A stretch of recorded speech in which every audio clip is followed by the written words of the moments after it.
Bonsoir à tous les Wicideurs. Nous sommes ravis de vous accueillir pour le live Startup d'Agronutrice. Je suis ravi d'accueillir Cédric et Mehdi, dirigeants d'Agronutrice, qui vont se présenter, qui vont vous présenter l'activité d'Agronutrice. Donc aujourd'hui, on est ensemble pendant 3 quarts d'heure environ pour parler de l'activité d'Agronutrice, pour parler de la levée de fonds. Voilà, donc je vous laisse vous présenter et présenter l'activité. Et ensuite, on enchaînera avec les questions-réponses. Je vous rappelle, tous les décideurs, n'hésitez pas à poser vos questions depuis l'onglet Q&A qui est normalement au centre en bas de votre écran. Eh bien, bonjour à tous, nous sommes ravis de participer à ce live avec WeSeed. On sait que vous êtes nombreux à être inscrits, donc on va vous présenter l'activité et après répondre à vos questions. Donc moi, pour me présenter très brièvement, je suis Cédric Auriol et je suis le directeur général d'Agronutrice. Et je passe la parole à Mehdi. Bonjour à tous, moi c'est Mehdi Berada, je suis le président d'Agronutrice. Donc maintenant, on va vous partager la présentation d'Agronutrice. Je laisse Cédric et Mehdi. Merci. Présenter tout ça. Alors on va d'abord parler un petit peu des enjeux planétaires qu'il y a autour de l'insecte et de la protéine. Alors nous sommes dans un monde dont le nombre d'habitants va aller vers 10 milliards d'habitants en 2050, ce qui génère une augmentation de la population de 50%, et ce qui aussi a pour incidence d'augmenter le besoin de protéines, selon tous les experts, de 70% sur les 35 prochaines années. Ce qui est un défi majeur au regard de la situation actuelle de l'agro-industrie et de l'agriculture, puisque déjà aujourd'hui le système de consommation et de production actuel est très peu vertueux sur le plan environnemental. On a les élevages qui sont générateurs de gaz à effet de serre, on a une pénurie de terres cultivables, puisque la plus grande partie des terres cultivables, en tout cas presque la moitié, va à l'élevage. Et ensuite, on a aussi des enjeux de santé publique, puisque l'intensification des élevages pour répondre à la demande et pour réduire les prix font qu'il y a des surfaces de plus en plus touchées par les pesticides, et aussi qu'il y a de plus en plus de recours aux antibiotiques dans l'élevage des animaux, avec les transferts dans l'alimentation humaine. Alors, il y a donc un besoin très très significatif de protéines alternatives, et les insectes sont une des solutions les plus prometteuses, parce que déjà c'est une des seules protéines alternatives qui est une protéine animale. Or les protéines animales ont des spécificités que n'ont pas les protéines végétales, c'est la première chose, et donc elles peuvent répondre à des problématiques auxquelles ne répondent pas, d'élevage auxquelles ne répondent pas les protéines végétales. Elles sont ensuite une solution abondante, puisqu'on peut élever dans des fermes verticales et donc pouvoir générer des protéines de manière très significative. Et dernier point, et pas le moindre, c'est que de toutes les protéines alternatives, c'est la seule qui a des capacités de recyclage importantes. C'est au final les insectes dans la vraie vie, dans la nature, ont cette capacité à recycler des biorésidus en produits, en protéines de qualité à disposition des petits omnivores qui eux-mêmes sont mangés par des omnivores plus grands. Et donc, c'est le cycle de la vie naturelle. Et ce qu'on est en train de faire, au final, c'est de rajouter un maillon à l'agro-industrie qui lui permet de rentrer de plein pied dans l'économie circulaire.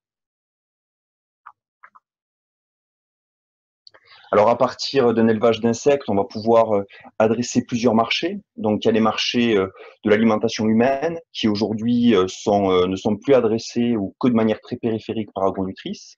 Ensuite, il va y avoir les marchés de l'alimentation animale. Donc, on a décidé de vraiment faire une focale sur ces marchés-là dans le cadre de notre projet, notamment avec les marchés du pet food d'une part, qui sont les marchés des animaux de compagnie, mais surtout du feed et de l'aquafeed, avec le marché de l'aquaculture. Ensuite, dans un élevage d'insectes, nos insectes vont produire des déjections qu'on va pouvoir valoriser et utiliser comme fertilisants. Donc, on va pouvoir adresser ces marchés-là. À savoir que les déjections d'insectes peuvent être utilisées comme fertilisants en agriculture biologique. Donc, ça va permettre de créer une valeur ajoutée supplémentaire pour ce coproduit issu des élevages d'insectes. Et aussi, soit à partir de la matière grasse des insectes ou à partir de molécules d'intérêt comme la chitine, on va pouvoir adresser d'autres marchés tels que celui de la pharmacosmétique ou de la chimie verte. Alors la solution agronutrice, nous proposons une farine d'insectes qui répond pleinement à 3 défis majeurs. Donc le premier, ça va être de pallier la pénurie structurelle de protéines de terres agricoles, parce qu'en effet, en élevant des insectes sur des substrats et en le faisant dans des logiques de ferme verticale, on va pouvoir produire des protéines de manière beaucoup plus durable et de manière beaucoup moins intensive en termes de consommation de surface disponible. Ensuite, le fait de nourrir nos insectes avec des coproduits et des biorésidus, ça va permettre d'avoir un impact fort sur la réduction du gaspillage alimentaire. Et enfin, le fait d'utiliser des farines d'insectes dans la production aquacole, ça va permettre de les substituer aux farines de poisson qui sont habituellement utilisées dans ces productions-là, et ainsi d'avoir un impact fort sur la préservation de la biodiversité en limitant la pression sur les ressources marines. Alors maintenant, on va voir le marché de l'aquaculture. Donc le marché de l'aquaculture, c'est un marché qui est en très forte croissance, en croissance de 10% par an sur les 5 dernières années. Et on voit bien sur ce graphique que depuis les années 90, la totalité de la croissance, donc la demande en consommation de poissons dans le monde, est comblée par l'aquaculture qui a commencé vraiment à se développer dans les années 90, puisque c'est à partir de là qu'on a commencé à maîtriser la technologie. Et donc on voit bien aussi que les ressources marines sont limitées et ne peuvent pas suivre la demande. Sauf qu'aujourd'hui, l'aquaculture étant de plus en plus importante, elle représente aujourd'hui la moitié de la production, ou en tout cas de poissons disponibles à la consommation. Elle-même devient très consommatrice de farines de poissons qui sont elles-mêmes issues de la pêche. Aujourd'hui, 25% de la pêche va à la destination de l'aquaculture. Et comme il y a des prévisions d'augmentation de l'aquaculture de 10% par an, ce qui veut dire doubler de marché dans les 7 à 10 prochaines années, on voit bien qu'il y a un problème structurel, c'est que la tension et le besoin en farine de poisson de l'aquaculture ne pourra plus être en tout cas, la pêche ne pourra pas suivre cette tension additionnelle, et donc il faut trouver des solutions nouvelles. Donc c'est ce qu'on disait tout à l'heure, on voit bien qu'aujourd'hui, quand on regarde de plus près les stocks de poissons, on a de plus en plus de catégories de poissons qui sont en surpêche, et donc on a un vrai problème de tension marine. Et là où la farine d'insectes est vraiment un sujet majeur, c'est qu'aujourd'hui c'est la seule protéine animale qui se substitue très bien à la farine de poisson. Il y a énormément d'études et de bibliographies sur le sujet. On vous a pris un exemple d'un test qui a été fait dans lequel on substitue à 25% ou à 50% la farine de poisson par de la farine d'insectes, et on voit que les performances en termes d'élevage, de gain de poids, de conversion sont très bons par rapport aux témoins, et que même les taux de mortalité s'améliorent. Il faut savoir qu'il y a aussi pas mal de tests maintenant qui sont aussi à 100% de substitution, qui sont tout aussi performants. Donc, si on essaie de résumer un petit peu le potentiel de marché, aujourd'hui, l'aquaculture consomme 40 millions de tonnes d'aliments pour nourrir les poissons. À l'intérieur de ça, il y a 6 millions de tonnes de farine de poisson. Si on considère que la taille de marché ou le besoin en demande va se multiplier sur les 7 prochaines années par 2, eh bien, il y a un besoin de protéines animales additionnelles de 6 millions de tonnes qu'on ne peut pas aujourd'hui, à laquelle la farine de poisson ne peut pas répondre du fait de la limitation des stocks disponibles. Et la farine de poisson est la réponse à ce besoin-là. Donc, on parle de 6 millions de tonnes, 9 milliards d'euros de marché. C'est gigantesque, et c'est qu'un marché parmi tant d'autres, puisqu'on en peut parler aussi du pet food, de la volaille, qui va s'ouvrir réglementairement plus tard. Alors, les étapes accomplies ces dernières années pour le projet Agronutrice. Donc, dès 2011, on a commencé à constituer une équipe de R&D avec notamment un docteur en entomologie. Donc, l'entomologie, c'est la science de l'insecte, et un ingénieur agronome spécialisé en production animale. En 2012, notre premier pilote a été opérationnel, et ça a été le premier site de ce type en Europe. Ensuite, en 2015, nous avons été le premier élevage au monde de la filière insectes à mettre en place un système qualité certifié ISO. Donc, en l'occurrence, c'était la norme ISO 22000 qui est dédiée au management et à la gestion de la sécurité sanitaire et alimentaire. En 2007, la réglementation européenne a autorisé l'utilisation des farines d'insectes en aquaculture. Et donc, en 2018, nous avons décidé de faire un pivot stratégique pour à la fois capitaliser notre savoir-faire historique et très rare en élevage d'insectes et bénéficier de l'ouverture réglementaire du marché de l'aquaculture, qui est un marché qui offre des perspectives de croissance gigantesques, comme on vient de le voir précédemment avec Mehdi. Alors, une des grandes forces du projet Agronutrice, c'est d'avoir combiné une équipe historique de l'entreprise entomologie et des profils très experts en agro-industrie. Donc pour parler de mon profil, moi je suis un des pionniers de la filière insectes comestibles en Europe, en étant très actif dans cette filière depuis 2011 et donc en ayant mis en place le premier élevage d'insectes pour des applications alimentaires en Europe. Pour dire quelques mots sur Mehdi, donc Mehdi a eu un parcours de dirigeant de la société Poult, qui est un des leaders européens de la production de biscuits. Et donc au moment où tu dirigeais Poult, vous aviez 11 usines, 300 millions d'euros de chiffre d'affaires pour 1200 salariés. Donc une très très forte expérience dans l'agro-industrie. Nous avons aussi dans notre équipe Olivier, qui a 25 années d'expérience dans le montage de projets industriels, que ce soit dans l'agroalimentaire, mais aussi dans la pharma et aussi dans la chimie. Et donc Olivier a par exemple été directeur des projets industriels chez Nutrition et Santé. Et nous avons également d'autres profils qui nous ont rejoints, comme Thomas, qui travaillait aux achats chez Poult, donc dans le groupe que dirigeait Mehdi précédemment, qui travaille sur des thématiques de sourcing et de développement. Savoir que le sourcing est quelque chose de clé dans cette industrie-là. Et alors, je vais pas avoir le temps de parler de toute l'équipe, mais on a vraiment des gens qui vont être très pointus avec des expériences uniques en entomologie, qu'on va pouvoir mettre en lien avec des profils experts en agro-industrie. Et c'est vraiment, je pense, une de nos grandes forces et une des fiertés qu'on peut avoir, c'est d'être arrivé à, on va dire, alors c'est pas un très joli terme, mais amalgamer ces deux mondes-là pour pouvoir démarrer un projet de très grande ampleur. Alors, pour dire quelques mots par rapport à notre maîtrise de la biologie de l'espèce, donc on a plus de 7 ans d'expérience dans ce domaine-là, et si on s'amuse à cumuler l'expérience des différents collaborateurs de l'entreprise, ça va faire plus de 30 ans d'expérience cumulée. On a élevé jusqu'à 9 espèces d'insectes, et ce qui nous a permis vraiment de nous concentrer sur 3 espèces qui vont offrir le meilleur compromis en termes de performance d'élevage, qualité nutritionnelle, impact sur l'environnement et aussi d'un point de vue réglementaire. Donc, c'est des espèces qui peuvent rentrer dans un cadre réglementaire très clair.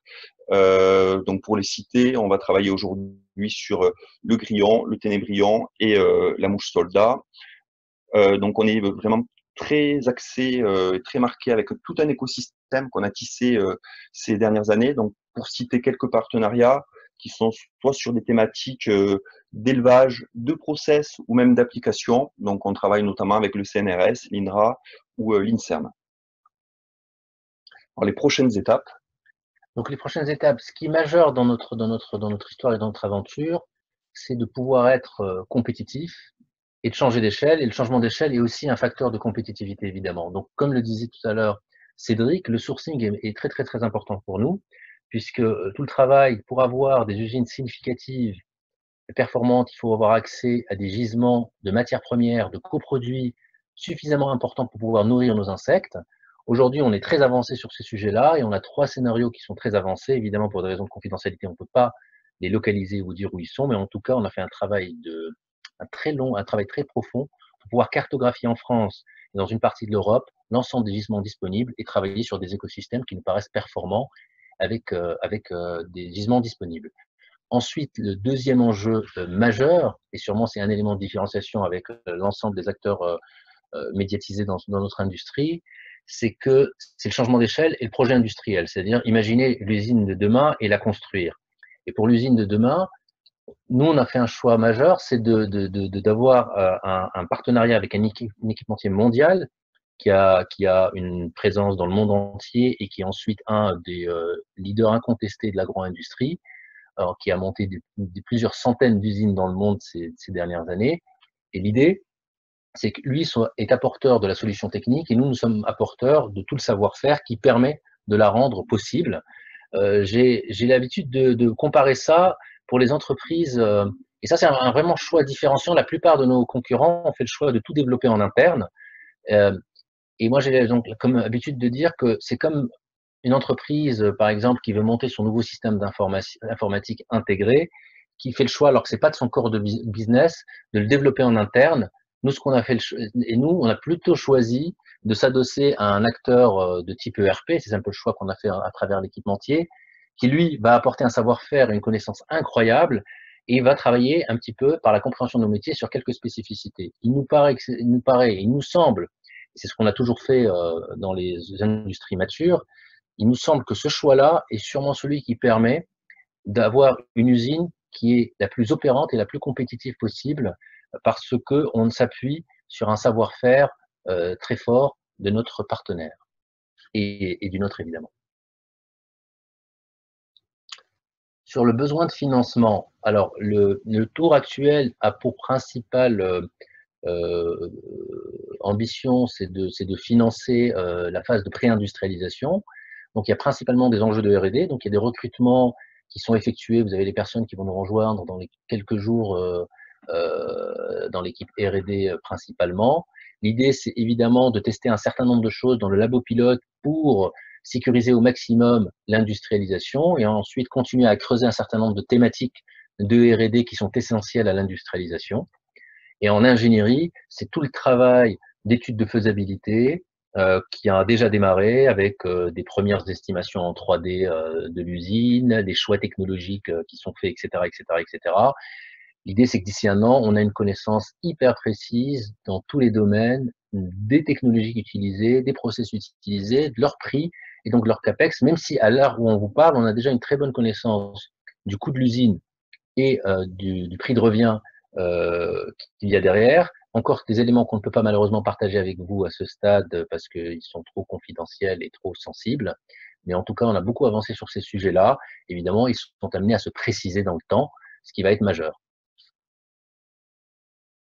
L'état de la levée de fonds à ce stade. Alors au départ, on s'était donné pour objectif de lever 1,5 million d'euros, dont 300 000 euros financés par WeSeed. À l'heure où on vous parle, on a déjà sécurisé 1,4 million d'euros auprès de différents actionnaires, principalement des business angels et nous-mêmes, qui investissons 400 000 euros dans ce tour.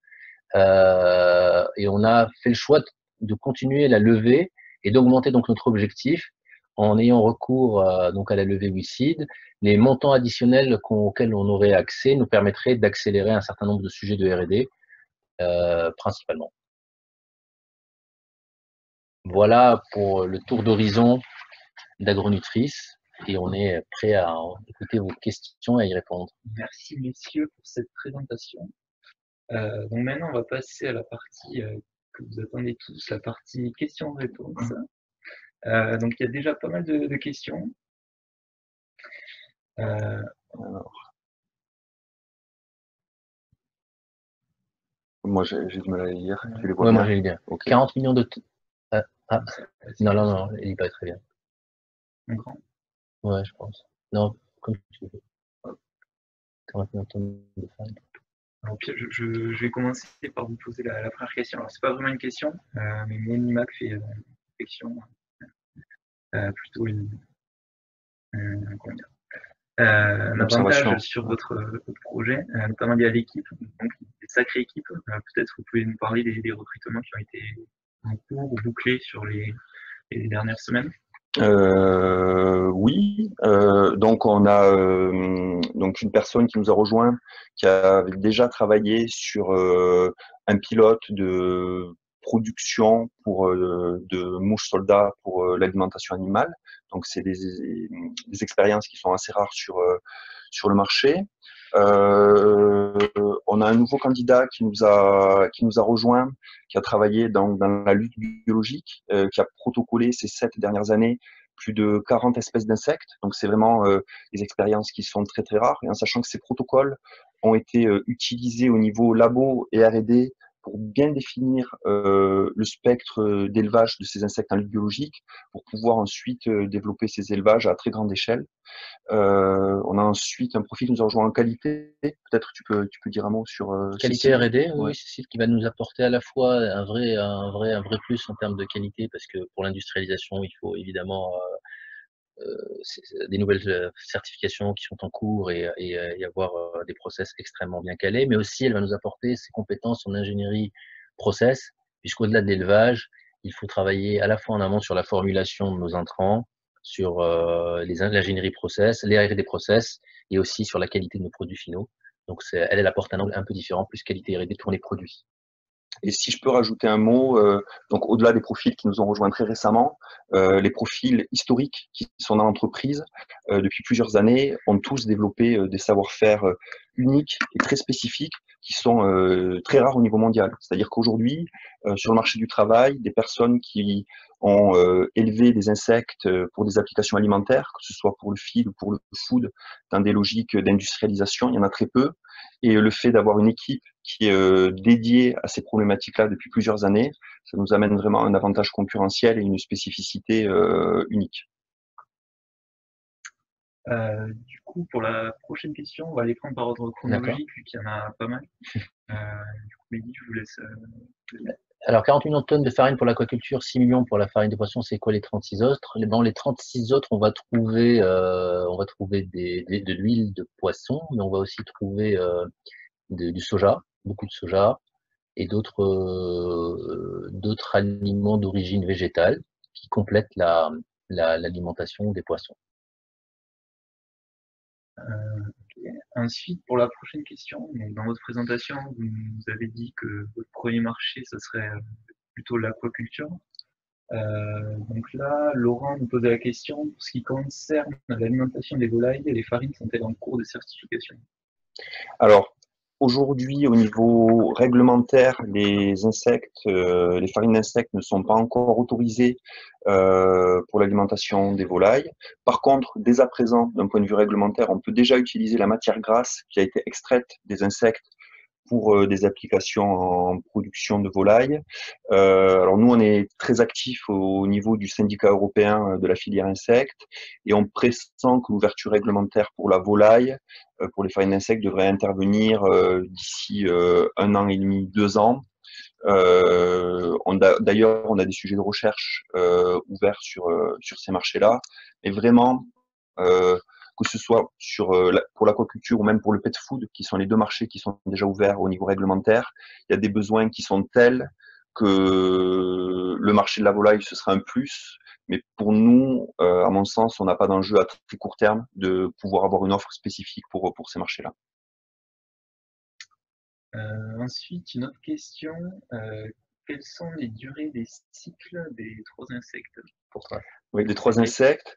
Alors, donc le grillon, on va avoir un cycle. Alors, s'il y a des experts qui nous regardent, dans la durée des cycles, je vais vraiment parler du temps de croissance parce que voilà, c'est ça qui est important dans une logique industrielle. Et après, les durées de reproduction sont variables entre les différentes espèces et ça va pas avoir de vrai impact sur la productivité. Donc sur le grillon, on va être sur 6 semaines de croissance. Sur le ténébrion, on va être entre 10 et 16 semaines. Et sur la mouche soldat, on va être entre 10 jours et 15 jours de croissance. Donc la variation de ces durées, ça va dépendre de l'alimentation et des conditions d'élevage en termes de température, d'humidité, de densité dans les enceintes d'élevage. Il y a une question dans le prolongement de la précédente par rapport au cycle. Seront-ils plus courts ou plus longs entre l'alimentaire et le feed? Alors vas-y, ça dépend de l'insecte. Ouais, alors c'est un lien direct avec l'insecte, avec les conditions d'élevage. Donc nous, on est vraiment pour le feed dans une logique de performance économique. Donc aujourd'hui, l'enjeu pour nous, c'est d'avoir les meilleurs rendements au mètre carré, avec le meilleur compromis dans le coût d'acquisition des gisements. Donc en fait, c'est multifactoriel. Il n'y a pas de lien direct entre le marché de destination, mais l'enjeu de la compétitivité fait qu'on va essayer d'avoir les durées de développement les plus en adéquation possible et les plus courtes possibles avec la biologie intrinsèque de l'insecte. Ensuite, on a une question de Jean-Marc qui nous demande l'aquaculture préfère-t-elle une farine mono-insecte ou un mix d'insectes comme l'on croise les cépages pour faire un bon vin? Je peux répondre? Ouais, vas-y. Mais aujourd'hui, en tout cas, toutes les expérimentations qui sont faites, elles sont mono-insectes, c'est-à-dire qu'on prend une farine d'insecte, qu'on substitue partiellement à la farine de poisson ou totalement, et on voit les résultats de performance qui sont tous tous très prometteurs et très encourageants puisqu'ils sont très positifs et on augmente de plus en plus les tests à des échelles de plus en plus grandes qui les rendent de plus en plus concluants. Pour autant, cette question reste pertinente, c'est-à-dire qu'aujourd'hui, on n'est qu'au début d'une industrie. Et on est aujourd'hui sur un raisonnement assez simple, c'est-à-dire qu'on va focaliser sur le pourcentage de protéines qu'apporte qu'apporte la farine et sur quelques qualités fonctionnelles basiques, plus le temps passera, plus l'industrie se sophistiquera, plus on aura une compréhension fine des différences qu'ils peuvent avoir en termes de fonctionnalité et en termes de composition d'acides aminés des différentes farines d'insectes. On pourrait imaginer, mais là je parle du très long terme, un marché qui devient de plus en plus sophistiqué et donc où on trouve des usages différents d'une espèce à une autre. Et c'est ce qui fait que stratégiquement par rapport à d'autres entreprises, le fait d'avoir une largeur d'insectes importante pour le long terme, ça sera un atout stratégique puisque ça permettra d'avoir des stratégies plus spécifiques, mais au stade où on est aujourd'hui, on est tous plutôt sur un raisonnement basique, c'est-à-dire qu'on veut avoir un niveau de protéines assez élevé pour pouvoir avoir un aliment très riche en protéines. Et donc c'est mono-insectes. Ok. Ensuite, on a beaucoup de questions sur la future usine, dont je vais vous les envoyer au fur et à mesure. Donc déjà au niveau du coût estimé de l'usine, du volume. Malheureusement, on peut pas répondre à ces questions-là parce qu'elles sont sensibles. Ce qu'on peut dire, c'est que la prochaine usine sera entre 8 000 et 16 000 tonnes, mais au-delà de ça, on n'aura ni le mètre carré au sol, ni son coût, par définition, parce que c'est des informations trop sensibles. Voilà pour la question. Une autre question, il demande où serait basée l'usine. Autre information trop sensible, c'est-à-dire qu'aujourd'hui on travaille sur plusieurs écosystèmes, mais tant qu'on n'a pas signé tous les contrats, comme on peut pas donner la localisation de l'usine. Le jour où on signera l'ensemble des contrats de sourcing, qu'on aura sécurisé en contrat long terme les gisements, ben on l'annoncera officiellement. Ouais. Alors, même si on peut pas donner la localisation, peut-être on peut expliquer la logique de positionnement de l'usine. Alors en fait, l'enjeu, la localisation, il est très important pour l'usine. Et l'idée, ça va être de positionner la future usine le plus près possible de la source principale de gisement qu'on aura sélectionné et contractualisé. Donc pourquoi parce que les insectes vont pouvoir valoriser une matière première à faible valeur ajoutée pour pouvoir la transformer en matière à forte valeur ajoutée. Et donc, ça va coûter beaucoup moins cher de se positionner en termes de logistique, de se positionner à proximité directe des gisements de coproduits qui ont par définition une faible valeur et qui auraient peu d'intérêt à être transportés. Et par contre, à l'inverse, une fois qu'on a produit nos farines d'insectes qui, elles, ont une forte valeur, elles vont pouvoir voyager très bien et donc supporter un coût logistique plus important. Donc, notre future implantation sera à proximité directe des gisements qu'on est en train de négocier et contractualiser actuellement. Ok, Cédric, là, vous répondez à la question de Jean-Marc qui demandait le site de construction de l'usine tient-il compte d'un rayon de chalandise pour les intrants, quel rayon de sourcing? Vous avez répondu. Oui.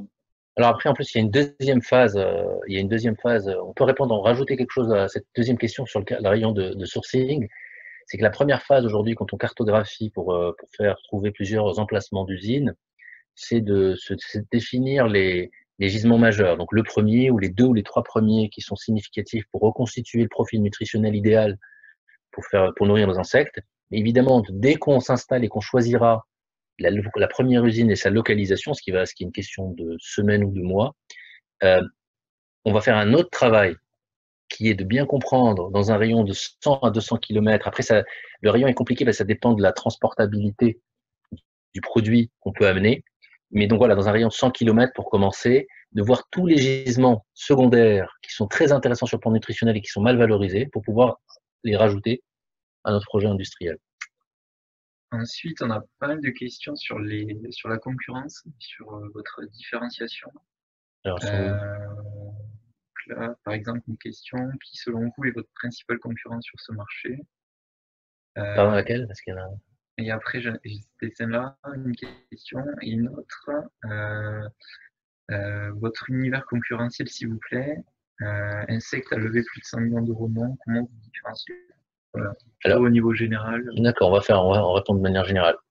Alors, c'est vrai qu'il y a quelques acteurs, il y a pas mal d'acteurs en France en particulier et en Europe autour de l'élevage d'insectes. Moi, je dirais que, selon nous, il y a plusieurs typologies d'équipes. Il nous semble qu'il y a un bloc dans lequel il y aura des acteurs qui sont en capacité de changer d'échelle. Et on met dedans Insect et Innovafit, qu'on considère avoir fait un très très beau travail. Et on est même content d'avoir des acteurs de cette qualité-là dans notre industrie. C'est très important parce personne ne fera le marché seul. On parle de marché gigantesque. Juste pour donner un ordre de grandeur, si on parle des 6 millions de tonnes dont on a parlé tout à l'heure de farine d'insectes, c'est, si on part sur des usines, Insect parle d'une usine de 20 000 tonnes et d'Innovafit de 10 000 tonnes, on parle de 300 à 600 usines dans le monde pour répondre à ça. Donc on voit bien que le goulet d'étranglement de notre activité, ça sera la capacité à accompagner l'offre, la demande, et le goulet d'étranglement, ça sera l'offre. Donc personne, et ça n'existe jamais dans l'agro-industrie, il y a avoir toutes les grandes filières de l'agro-industrie, aucune filière, ce sont des filières hyper concentrées, il y a toujours beaucoup d'acteurs et beaucoup d'actifs. Donc ça, c'est la première des choses à dire. Donc c'est très très important de comprendre qu'on va être dans une industrie où il y aura besoin de plusieurs acteurs. Donc maintenant, quels sont les acteurs qui vont être en capacité d'être des acteurs internationaux et mondiaux de cette filière? Pour nous, c'est ceux qui ont accumulé un savoir-faire très significatif en biologie de l'insecte, et là aussi il y en a peu, donc qui ont un vrai recul sur le sujet par rapport à des équipes, par exemple, qui sont un peu neuves. Et quelles sont ces équipes qui vont être capacité d'utiliser ce savoir-faire pour le transformer et le rendre d'une logique de labo à une logique industrielle. Et là aussi, ça filtre énormément. Évidemment, on a la prétention de penser qu'on en fait partie, à la fois d'avoir un savoir-faire de biologie de l'insecte, du fait des 7 ans d'expérience, qui nous positionne déjà dans ceux qui ont suffisamment cumulé d'expérience pour pouvoir passer à l'étape suivante. Ensuite, on a la prétention de penser qu'avec l'équipe qu'on a constituée, on est capable de changer d'échelle, qui est un enjeu majeur. Donc, ayant dit ça, déjà, on a à l'intérieur des concurrents ceux qui vont avoir du mal à changer d'échelle parce qu'ils n'ont pas assez de recul sur la biologie de l'insecte ou qui n'ont pas la capacité de passer à des usines, on parle d'usines très significatives, de plusieurs milliers de tonnes, qui ont une technicité, une complexité assez forte et qui vont générer aussi une intensité capitalistique non négligeable. Après, à l'intérieur des grands noms qui sont médiatisés, qui ont fait des grandes levées, qu'est-ce qui nous différencie? Un des éléments de différenciation pour moi, c'est le fait qu'on est les seuls à maîtriser 3 insectes, et donc ça veut dire qu'on offre notre choix définitif pour le feed sur la base de nos propres connaissances et de nos propres tests et notre expérimentation, et ça c'est majeur. On est les seuls à pouvoir faire des choix en ayant expérimenté plusieurs insectes. Il me semble que le deuxième élément majeur, alors évidemment ça peut paraître prétentieux, mais je pense que l'équipe qu'on a constituée, cette combinaison, c'est sûrement une des équipes les plus expérimentées de l'industrie, malgré tout. Je pense que ça, on peut dire que c'est factuel. Et ensuite, on est persuadé que ce partenariat avec l'équipementier, qui fait qu'on fait un choix qui est beaucoup plus pragmatique, qui est d'aller directement vers des solutions qui nous paraissent plus opérantes, plus fonctionnelles et plus compétitives et qui sont moins risquées en termes d'exécution, c'est tous ces éléments-là qui vont faire qu'on va être un des acteurs de cette industrie-là. On en a la conviction. Et dans le prolongement de cette question, il y a beaucoup de pro-décideurs qui se posent la question sur la certification bio. Est-ce qu'à terme c'est envisageable? Tu vas en parler, tu vas positionner pour dire un mot sur le bio, donc nous on a été historiquement très actifs au sein de la filière bio, et on a même échangé avec les autorités sur la rédaction et la mise en place d'un cahier des charges bio. Donc aujourd'hui, ce qui va vraiment freiner le développement de la filière à court terme, c'est les gisements, parce que pour pouvoir produire des insectes bio, on va avoir besoin de sécuriser, de s'approvisionner en gisements bio, et aujourd'hui il y en a peu de disponibles, et on a vraiment cartographié de manière très précise le territoire pour pouvoir en trouver. Par contre, vu que c'est un marché qui se développe de manière très importante, ça veut dire que les coproduits et les gisements disponibles vont aussi se développer, et nous on est en veille permanente pour pouvoir construire, alors ce sera peut-être pas la prochaine usine, mais dans le futur, des usines de production d'insectes qui seront dédiées au bio. Et comme je le disais en introduction, dès à présent, les déjections de nos insectes sont éligibles comme fertilisants pour l'agriculture biologique. Après, on a pris une autre décision qui me paraît majeure lorsqu'on s'est associé à Cédric, c'est de se focaliser sur les espaces où la réglementation est claire. On fera du lobbying pour qu'il y ait un jour des insectes bio, mais aujourd'hui, le cahier des charges bio insectes, on ne sait pas s'il va sortir dans 1 an, 2 ans, 3 ans, et donc on veut y consacrer du temps pour faire du lobbying, mais on ne poussera des logiques stratégiques ou des logiques industrielles de bio que lorsque le cadre réglementaire sera très clair. Ok, merci. Ensuite, on a une question de MP Seco. C'est pour revenir sur les gisements. Qu'entendez-vous par gisement? Et ensuite, une question de Bruno. Vous parlez beaucoup de gisements. Effectivement, il vous faut de la matière première. Mais les insectes ne peuvent-ils pas être développés en interne au-delà de quelques prélèvements dans la nature? Gérerez-vous donc pas la reproduction des insectes ou uniquement l'élevage des larves? Tu parles des gisements et tu parles des insectes. Ça marche. Alors, sur les gisements, c'est peut-être un terme, c'est parfois tout métier commence à avoir son jargon. En gros, ce qu'on appelle les gisements, c'est nos insectes ont besoin de nourriture pour se développer et concentrer de la protéine. Pour cela, on cherche comme nourriture des coproduits de l'agroalimentaire ou de l'agro-industrie, c'est-à-dire des produits secondaires de processus industriels qui sont moins bien valorisés. Mais par contre, pour avoir des usines significatives et atteindre les économies d'échelle, ces niveaux ou les volumétries dont on a besoin pour pouvoir nourrir nos insectes est significative, et c'est pour ça qu'on parle de gisement, parce qu'il y a la profondeur du gisement, c'est pour ça qu'on parle de sa profondeur, d'où le jargon, c'est-à-dire qu'on essaie de trouver en cartographiant les coproduits générés par l'agro-industrie, ceux qui correspondent à la nutrition de nos animaux, de nos insectes, et qui ont une profondeur en volume qui est suffisante. Voilà pourquoi on utilise le mot gisement. Oui. Donc les gisements, ce n'est absolument pas des insectes.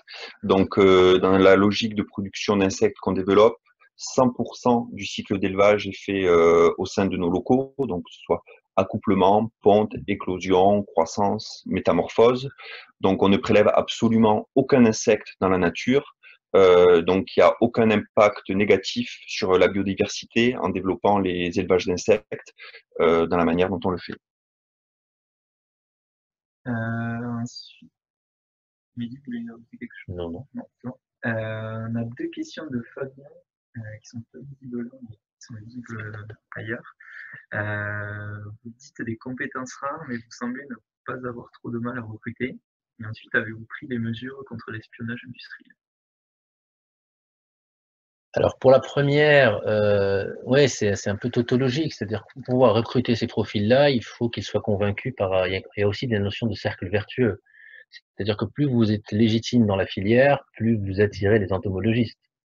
Donc il me semble que si on arrive à recruter ces profils-là, c'est aussi grâce à ça. Et je pense qu'aussi, il faut pas se mentir, c'est que cette industrie-là, au-delà donc des profils d'entomologistes qui sont un cas spécifique, elle porte du sens. Et donc, elle a aussi sa propre force d'attractivité. Et je rajouterais à ça un élément dont on n'a pas beaucoup parlé, mais qui est un élément majeur pour nous, c'est que nous, on a une vision du développement durable qui est systémique, j'allais dire holistique, et donc qui intègre aussi la dimension sociale et sociétale. Et notre entreprise a pour ambition et vocation de proposer des formes de management aussi collaboratifs et inspirants. Donc, on est vraiment dans des logiques très horizontales, de codécision, de codéveloppement, de collaboration très, très forte.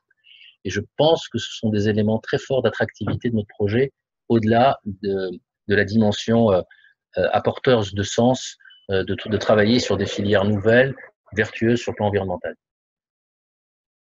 Ensuite, pour revenir sur les gisements, on a une question de Laurent, une question de Dominique. Dominique demande où trouvez-vous la nourriture des insectes? Ensuite, une question de Laurent. Combien faudrait-il de tonnes de matière première pour produire une tonne de farine d'insectes? Okay.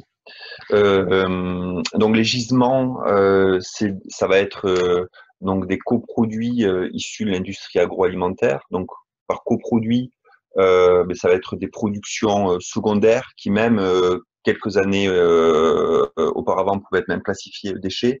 Donc pour prendre un exemple peut-être très simple qui va parler à tout le monde, c'est les drèches de brasserie. Donc lorsqu'on va produire de la bière, la production principale ça va être de la bière et l'entreprise elle va se battre pour commercialiser et optimiser sa production de bière, mais de manière mécanique et technique, il va y avoir un autre produit qui va être produit, c'est les drèches de bière. Et ça, pour l'entreprise, il y a un véritable enjeu pour pouvoir les valoriser. Et donc, nous, typiquement sur ce coproduit-là, grâce aux insectes, on va pouvoir transformer ce coproduit en aliment pour passer d'un coproduit qui a peu de valeur, qui est difficile à valoriser à une production plus forte valeur ajoutée en faisant une farine protéinée de grande qualité qui peut être un substitut direct aux farines de poisson. Une deuxième question dans la question. C'était combien de tonnes de matière première il faut pour produire? Celle-là, elle est sensible. Est-ce qu'on peut dire, parce qu'il y a quand même les grands... on peut donner les grandes masses de l'insecte qui sont rendues publiques par la FAO. Hein. Donc la FAO, c'est le département alimentation et agriculture des Nations Unies qui préconise le développement de la filière insecte depuis de nombreuses années maintenant. Donc, si on part de 10 kilos d'aliments végétaux, on va pouvoir produire 1 kilo de viande bovine. Avec ces mêmes 10 kilos, on va pouvoir produire 3 kilos de porc, 5 kilos de volaille. Et pour l'insecte, on va pouvoir aller jusqu'à 7 kilos, voire 8, 9 kilos. Et ce qui est vraiment important aussi de sentir, c'est que la filière insecte, elle est encore à ses débuts. C'est-à-dire que quand on voit le développement, par exemple, de la production de volaille ou même de la production aquacole en quelques décennies, on peut imaginer que nous, on est au début d'un chemin et que les taux de conversion qu'on a aujourd'hui, qui sont déjà très bons et bien supérieurs à toutes les autres productions animales, vont continuer de s'améliorer dans les années à venir. Ensuite, on a 3-4 questions sur l'équipementier par rapport à l'usine. Là aussi, j'imagine un niveau confidentiel au niveau du... L'identité à ce stade, on peut pas. On le communiquera à un moment. Je ne sais pas si ce sera dans le cycle de cette levée, mais à ce stade, on peut pas. Non. Pour poursuivre sur ça, une question de Jean-Marc. L'équipementier se fait-il aussi payer par une variable sur plusieurs années en fonction du volume produit, par exemple? Non, parce que c'est pas les pratiques de l'industrie. Par contre, évidemment qu'il va avoir des engagements de résultats très forts et sur lesquels une part du paiement est calée. Et donc, il y a toujours une quote-part du CAPEX ou des investissements qui seront payés que si le rendement de l'usine et la performance de l'usine est au niveau des engagements de l'équipementier. Ensuite, lié à ça, Doug se demande quand le premier chiffre d'affaires sera réalisé, quand les premiers insectes. Alors, les chiffres d'affaires, on va parler de chiffre d'affaires significatif parce qu'aujourd'hui, on a un labo pilote et on peut faire un peu de chiffre d'affaires en vendant des échantillons, en faisant des tests, etc., etc. Mais si on parle de chiffre d'affaires significatif, on parle du deuxième semestre de 2021, dans lequel l'usine commencera à être opérationnelle et sera dans sa période de montée en puissance, et c'est que là qu'on commencera à avoir du chiffre d'affaires significatif. Ensuite, toujours sur l'équipementier, en s'appuyant sur un équipementier pour penser l'unité de production, comment pouvez-vous sécuriser les process? Pardon, je répète, une question de Laurent. En s'appuyant sur un équipementier pour penser l'unité de production, comment pouvez-vous sécuriser les process? J'ai du mal à comprendre la question, pour être honnête. Alors déjà, peut-être pour amener une première réponse pour élargir par rapport à l'équipementier, à savoir que l'équipementier ne peut travailler qu'avec des personnes qui ont une maîtrise totale de la biologie de l'insecte. Parce que quand on est en train de co-construire avec eux des engagements sur la productivité de l'usine future, pour qu'il puisse y avoir des engagements sur la productivité de l'usine future, il faut qu'il ait en face de lui un interlocuteur comme nous qui va savoir trouver des gisements, formuler des mix pour nourrir les insectes, avoir des rendements sur ces insectes-là et des process qui vont permettre d'avoir une qualité nutritionnelle de la farine sur laquelle l'équipementier pourra s'engager. Donc souvent dans les commentaires, on entend que c'est simple de travailler avec un équipementier, mais en fait c'est très très compliqué. Et dans cette industrie-là et dans cette filière-là, l'équipementier ne peut pas travailler avec un tiers parce qu'il a besoin d'une société qui maîtrise à 100% les paramètres qui permettent de nourrir la production intégrée. Je continue d'utiliser la comparaison avec le système d'information, un ERP. Tout le monde sait que demain, si vous voyez le choix de travailler avec SAP pour votre système d'information, c'est vous qui définissez de manière très très forte le cahier des charges, tous vos process et vos flux internes et vos diagrammes de flux. Et SAP ne fait que retranscrire ça dans le système d'information. C'est-à-dire qu'il est impossible à SAP, sans se baser sur votre métier, de pouvoir mettre en place un système d'information. Une approche intégrée d'une usine, c'est la même chose. C'est-à-dire que c'est vous qui êtes le maître d'œuvre quelque part du flux, du diagramme de flux, du flux physique. Vous savez combien il y a de matière entrante, quels sont vos taux de conversion, etc., etc., etc., etc. Quel est le pourcentage de larves que vous amenez à l'âge adulte pour pouvoir faire tout le cycle de reproduction. C'est vous qui définissez le nombre de jours du cycle, etc., etc., etc. Et votre équipementier apporte la technologie. Par contre, il est garant. Alors, c'est pour ça que le mot process, je ne sais pas ce qu'il inclut là, parce qu'on peut parler des process industriels ou les process de biologie de l'insecte. Nous sommes garants des process de biologie de l'insecte. Il est garant du process technique, c'est-à-dire que de l'opérationnalité de sa technologie. Ensuite, on avait une question liée au marché de la Pet food. Du pet food. Donc le décideur se demandait, j'ai du mal à voir à qui cela s'adresse, chien, chat. Ça s'adresse aux deux. Aujourd'hui, le pet food, demain, on a rendez-vous avec un acteur de pet food avec un collègue. Le pet food est très intéressé par cette matière, et même ça va presque plus vite que l'aquaculture, parce qu'il y a moins les enjeux de tests à grande échelle dans les bassins, etc., etc., etc. Pourquoi il y a un intérêt? Parce qu'il y a une recherche de protéines animales de qualité, parce qu'il y a une volonté de toute l'industrie pet food d'aller vers une nourriture de plus saine et plus durable. Et ensuite, un des grands avantages des insectes, c'est qu'ils sont, c'est des produits hypoallergéniques, donc ils créent moins de complications de digestion. Donc pour toutes ces raisons-là, l'industrie du pet food est très très très intéressée par cette matière-là. Ensuite, une question de Bruno. Vos efforts de R&D vous permettent-ils de déboucher rapidement dans l'alimentation humaine une fois que les barrières réglementaires auront été levées? À quelle échéance l'évaluez-vous? Alors, donc vraiment, pour vraiment le préciser pendant ce live, donc avec le projet Agronutris, on fait une focale sur l'alimentation animale. Après, bien sûr, on a accumulé un savoir-faire unique et très spécifique en alimentation humaine. Donc, le jour où le cadre réglementaire sera clair, et on peut imaginer que c'est d'ici 12 à 24 mois, et le jour où il y aura un marché qui sera significatif, Agronutris, en tant que fabricant d'ingrédients, se posera la question des marchés de l'alimentation humaine. Et pour le moment, le projet sur l'aquaculture est un projet qui est tellement ambitieux qu'on met toutes nos forces et toute notre énergie sur ce marché-là. Ensuite, on a deux fois la même question, une question similaire liée au prix de la farine de poisson, qui est aussi entre 1200 et 1400 euros par tonne.